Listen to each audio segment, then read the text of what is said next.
تو یہ منڈے کا دن تھا. اچھا منڈے کی رات کا جو ہے گزر جاتی ہے. ٹیوزڈے مارننگ علی رضی اللہ عنہ دوبارہ آتے ہیں, کہتے ہیں یا محمد صلی اللہ علیہ وسلم آپ مجھے پھر سے بتائیں جو آپ کل مجھے بتا رہے تھے, آپ مجھے کیا بتا رہے تھے. تو پھر نبی صلی اللہ علیہ وسلم وہی اپنی بات ریپیٹ کرتے ہیں کہ میں تمہیں دعوت دیتا ہوں اللہ تعالیٰ کی طرف, اللہ تعالیٰ ایک ہے, یعنی اللہ تعالیٰ کا کوئی شریک نہیں ہے, اور لات عزا کی عبادت یہ حرام ہے, it's not okay to worship them. تو اسی وقت ہی حضرت علی کہتے ہیں اسلمت, میں اسلام لے کے آ گیا. تو علی رضی اللہ عنہ کو بھی ایک آدھ رات لگی تھی اسلام لے کے آنے میں. اور نبی کریم صلی اللہ علیہ وسلم کہتے ہیں کہ جس کسی کو بھی میں نے دعوت دی ہے نا, یعنی کسی نہ کسی, یعنی ہر بندے نے تھوڑا بہت جو ہے تھوڑا توقف ضرور کیا ہے, سوچا کہ کرنا چاہیے کہ نہیں کرنا چاہیے, سوائے ایک شخص کے, ابو بکر رضی اللہ عنہ. سبحان اللہ, اس لیے ان کو صدیق کہا جاتا ہے, ابو بکر کو. اچھا تو وہ اسلام لے کے آ جاتے ہیں, اسلمت. اور ابن عباس رضی اللہ عنہ, عبداللہ ابن عباس کی روایت ہے کہ ان اول من صلی علی. تو پھر ہوتا یہ تھا کہ جہاں پہ پہلے دو شخص نماز پڑھا کرتے تھے تو علی رضی اللہ عنہ بھی ان کو جو ہے انہوں نے شرکت کر لی, وہ بھی نماز جو ہے ان کے ساتھ پڑھنے لگ گئے. تو اب ہوتا یہ تھا کہ نبی کریم صلی اللہ علیہ وسلم نے بٹس اینڈ پیسز میں, یعنی کچھ بنو ہاشم کی جو فیملی ہے ان کو کبھی کبھار جو ہے ون آف کر کے 1 to 1 جو ہے دعوت دے رہے ہیں, کبھی بنو عبد المطلب کو دعوت دے رہے ہیں. تو یہاں تک یہ چلتا رہا.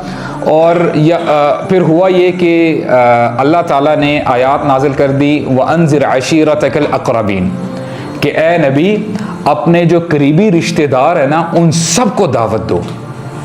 وَأَنذِرْ عَشِيرَتَكَ الْأَقْرَبِينَ. تو پھر جو ہے وہ جو صفا کا واقعہ ہے, کوہ صفا کا, جو صفا کی پہاڑ پہ نبی کریم صلی اللہ علیہ وسلم جو ہے وہ چڑھے تھے. اور ٹرینڈ یہ تھا اس وقت کہ کوئی بھی اگر کوئی بڑی خبر ہوا کرتی تھی نا تو شخص وہ صفا جو ہے پہاڑی پہ جایا کرتا تھا, اور بڑی صبح یعنی الگ صبح وہ جایا کرتا تھا. اور ان کا رواج یہ تھا کہ وہ بندہ برہنہ ہو کے اپنے کپڑے اتار کے جو ہے نا کپڑے لہرائے کرتا تھا کہ something big is going to come. مثال کے طور پہ اگر کوئی آرمی آ رہی ہوتی تھی اٹیک کرنے کے لیے تو یہ سائن ہوا کرتا تھا کہ کوئی عام بات نہیں ہو رہی. تو نبی کریم صلی اللہ علیہ وسلم نے اسی طرح کیا, لیکن جو ہے ڈگنیٹی کے ساتھ, کپڑوں کے ساتھ کچھ نہیں کیا. ٹھیک ہے, he was wearing his clothes. اور وہ جو ہے صبح جو ہے پہاڑ پہ گئے اور سارے لوگوں کو آواز دی, اور لوگوں کا تو جو ہے یہ معاملہ تھا, لوگ سارے آ گئے.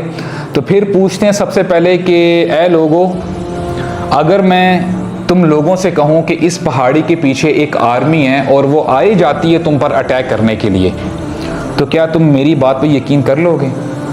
سب لوگوں نے کہا, ابو لہب بھی تھا, ابو جہل بھی تھا, کہتے ہیں کہ ہم آپ کو صادق امین مانتے ہیں, آپ نے کبھی جھوٹ نہیں بولا. تو نبی کریم صلی اللہ علیہ وسلم کو بہت حوصلہ ہوا کہ اب the next message which I'm going to give, these guys gonna accept that, کہ اب مجھے اتنی محنت نہیں کرنی پڑی کیونکہ یہ لوگ اگری کر تو رہے ہیں. تو پھر کہتے ہیں کہ میں تمہیں ایسے عذاب کے بارے میں خبردار کر رہا ہوں, اگر تم نے اللہ وحدہ لا شریک کے علاوہ کسی کی عبادت کی تو تمہیں بڑے عذاب کی جو ہے میں تنبیہ کر رہا ہوں. تمہیں جو ہے ہمیشہ کا عذاب جو ہے وہ جو ہے تمہیں پکڑ لے گا. جب اس طرح کی بات کی نا تو کہتے ہیں کہ who will follow me, مجھے کون فالو کرے گا. and there was dead silence, کسی نے جواب نہیں دیا, سب خاموش بیٹھے ہیں. اور آؤٹ آف نو ویئر علی رضی اللہ عنہ, ابھی وہ 12-13 سال کے بچے ہیں, ہی ریزز ہز ہینڈ, میں آپ کو سپورٹ کروں گا.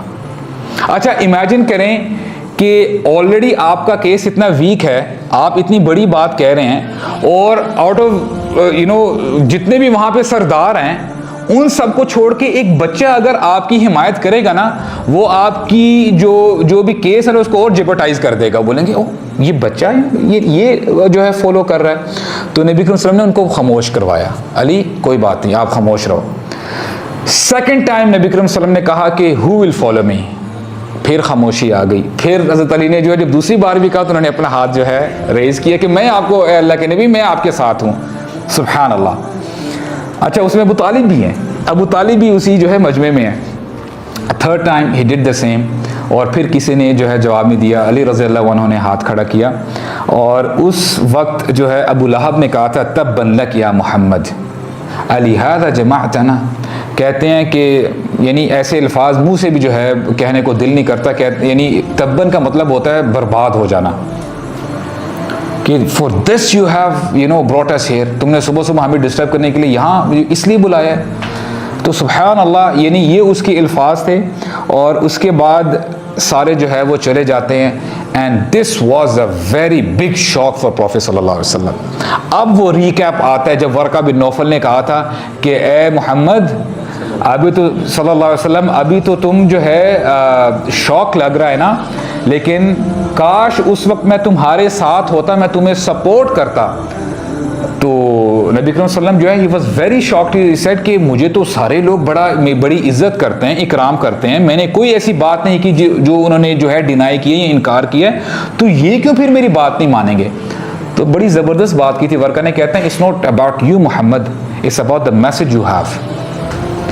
یہ میسج لے کے آج تک جو بھی اٹھا ہے نا، یہ شروع سے آپ یہ کہہ لیں کہ کشمکش جاری ہے حق و باطل کی، اور یہ آخری دم تک رہے گی. حق چاہتا ہے حق غالب ہو، اور باطل چاہتا ہے نہیں، حق کو ہم غالب نہیں ہونے دیں گے. تو یہ ہمارے لیے بہت بڑا لیسن ہے. Which side do we want to be?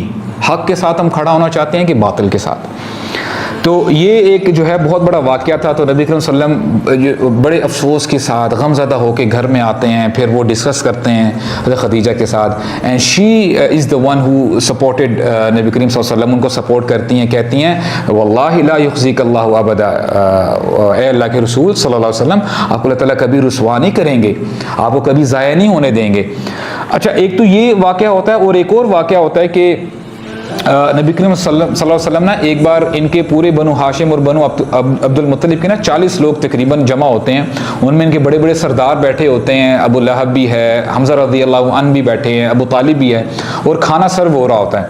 کھانا جب سرو ہو رہا ہوتا ہے نا، تو کہتے ہیں کہ نبی کریم صلی اللہ علیہ وسلم اس آیت کے مطابق جو ہے اس پہ فالو کرتے ہوئے پھر کھڑے ہوتے ہیں اور بات جو ہے بڑھاتے ہیں.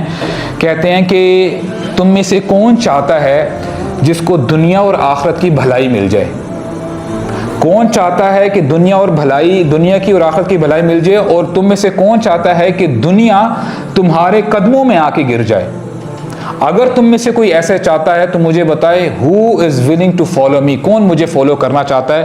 تو پھر وہی ہوتا ہے، ایک بار پھر جو ہے خاموشی ہوتی ہے. اور اسی مجمع میں، اسی گیدرنگ میں علی رضی اللہ عنہ بھی بیٹھے ہوتے ہیں. he again raises his hand.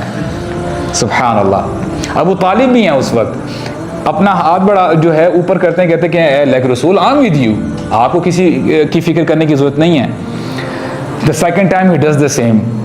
تو پھر وہ کہتے ہیں کہ خاموشی ہوتی ہے، کوئی جو ہے ہاتھ نہیں جو ہے اوپر کرتا، کوئی بات نہیں کرتا. علی رضی اللہ عنہ again he is the one, he raises his hand, he says کہ میں آپ کے ساتھ ہوں. تھرڈ ٹائم بھی ایسا ہی ہوتا ہے. پھر محمد صلی اللہ علیہ وسلم بڑی زبردست بات کہتے ہیں کہ بولتے ہیں اے علی، تم تو میرے بھائی ہو اور تم میرے وارث ہو. یہ ان کی سٹیٹمنٹ ہوتی ہے. اچھا، میں آپ کو بتاؤں بیفور وی موو آن، آپ ماشاءاللہ یہاں پہ ینگسٹرز بیٹھے ہیں، یہ سٹوری سننے کا کہنے کا مقصد پتہ ہے کیا ہے؟ آج ہم فکشن فینٹیسیز کو بڑا پسند کرتے ہیں. ہمارے سامنے ڈی سی مارول ہے، ہم ان کے جو کیریکٹرز ہیں نا ان کو بڑا جو ہے وی تھنک او یار یہ تو کیا ہی بات ہے. حالانکہ that is all fiction. We have real time heroes with us. اور وہاں پہ تو مین آف اسٹیل ہے نا، we have man of steel MEN. And ان کے پاس سپر مین ہے، ہمارے پاس سپر مین ہے MEN. تو ہمیں ان کی طرف نہیں دیکھنا چاہیے.